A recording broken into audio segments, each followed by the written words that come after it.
జిల్లా జగ్గంపేటలో జ్యోతుల నెహ్రూ జోరుగా ప్రచారం నిర్వహిస్తున్నారు. దీనిలో భాగంగా కట్రావులపల్లి గ్రామంలో టీడీపీ నాయకులు ముసిరెడ్డి నాగేశ్వరరావు ఆధ్వర్యంలో జ్యోతుల నెహ్రూ రథంపై ప్రచారం నిర్వహించారు. ప్రజలు బ్రహ్మరథం పడుతూ మహిళలు మంగళహారతులతో స్వాగతం పలికారు. 13వ తేదీన జరగబోయే ఎన్నికలలో తనకు ఓటు వేసి గెలిపించాలని కోరారు. అదేవిధంగా ఎంపీ అభ్యర్థిగా పోటీ చేస్తున్న తంగెళ్ల ఉదయ్ శ్రీనివాస్ను గెలిపించాలన్నారు జ్యోతుల నెహ్రూ.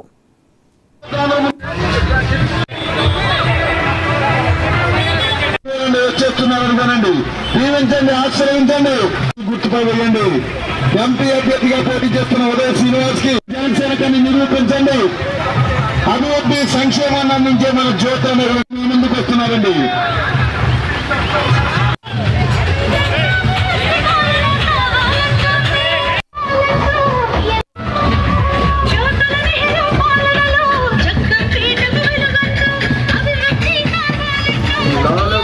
గంటలకు ప్రారంభమైనటువంటి ఈ ప్రజాగళం యాత్ర ఇప్పటికి పరిసమాప్తం కాబోతుంది. అవిశ్రాంతంగా మీరందరూ కూడా అపూర్వమైనటువంటి ఆదరణతో కూడుకున్నటువంటి స్వాగతాన్ని అందించి వేలాదిగా జనం ఇక్కడికి వచ్చినకు దగ్గరు. నిజంగా కాట్రావులపల్లి ఊరంతా కూడా బయటకు రోడ్డు మీద కూర్చుందా అన్నంత స్థాయిలో మొదట్లో ఉన్నటువంటి జనం. అక్కడ ఊరంతా కూడా అదే ప్రచారం చేశాం. అయితే మీరు చూపించినటువంటి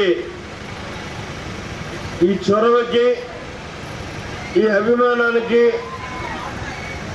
పార్టీ మీద, నా మీద మీకు ఉన్నటువంటి అచంచలమైనటువంటి నమ్మకానికి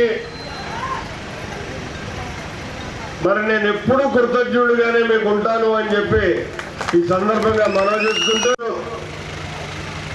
ఈరోజు రాష్ట్రంలో సాగుతున్నటువంటి దుష్ట పరిపాలన ఒక చారిత్రక అవసరం. రేపు జరిగేటటువంటి ఎన్నికల్లో జగన్మోహన్ రెడ్డిని ఓడించడం అన్నది ఎందుకు నేను చారిత్రక అవసరం అని చెప్పేసి మనవి చేసుకుంటున్నానంటే, అన్ని వర్గాల్ని కూడా విచ్ఛిన్నం చేసి మారుస్తాడు. ఒక్కసారి మీకు మీరు ప్రశ్నించుకుంటే మీకు కలిగిన నష్టం ఏంటి జగన్మోహన్ రెడ్డి వల్ల అన్నది చాలా క్లారిటీగా అర్థమయ్యేటటువంటి పరిస్థితి ఉంటుంది. 9 సార్లు కరెంటు బిల్లు పెంచాడు. గత 5 సంవత్సరాల పాలనలో తెలుగుదేశం పార్టీలో ప్రభుత్వంలో ఒక్కసారి కూడా కరెంటు బిల్లు పెంచలేదు చంద్రబాబు నాయుడు గారు ముఖ్యమంత్రిగా. దాన్నే భరించలేకపోయాము.